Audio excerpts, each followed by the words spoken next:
Casimiro, hindi pa tapos ang laban. Hearn, may nireveal. Canelo, sira ang boxing history. Ito ang pag-usapan natin. Pero bago ang lahat, pakisubscribe po ng channel ko. Huwag niyo na rin kalimutan i-click yung notification bell para lagi kayong una sa balita.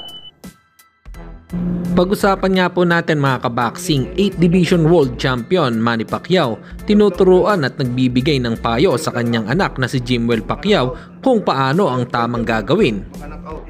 Ganun, kasi nasanay ako sumuntok sa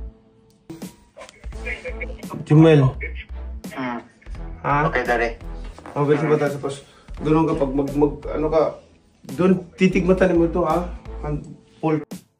Samantalang ni-reveal naman ni Eddie Hearn ang posibleng paghaharap ni Saul Canelo Alvarez kontra kay YouTube star Jake Paul. Ayon sa kanya ay done deal na daw di umano. Sinabi niya ito sa interview sa kanya ng Boxing News. Talagang pera-pera na lang ang labanan dito. Sa boxing, mas pipiliin na lang ni Alvarez ang malaking kita kaysa sa kanyang boxing history. Kapag siya ay nagretiro na dito, para sa inyo mga kaboxing, ano po ang opinion nyo? Comment lang kayo sa ibaba. At sa kabilang balita naman tayo mga kaboxing. Sa post nga po ni Cuadrolas, It's My Boy ay tila patungkol ito sa mga Pinoy boxing fans na makita or umaasa ulit siyang lumaban sa ibabaw ng ring. Ayon nga po sa kanyang sinabi, hindi pa tapos ang laban mga tol.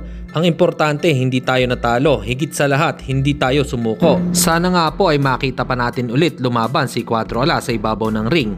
Hanggang dito na lang muna ang ating balita. Dito na lang ang aking Boxing News Report. Babu!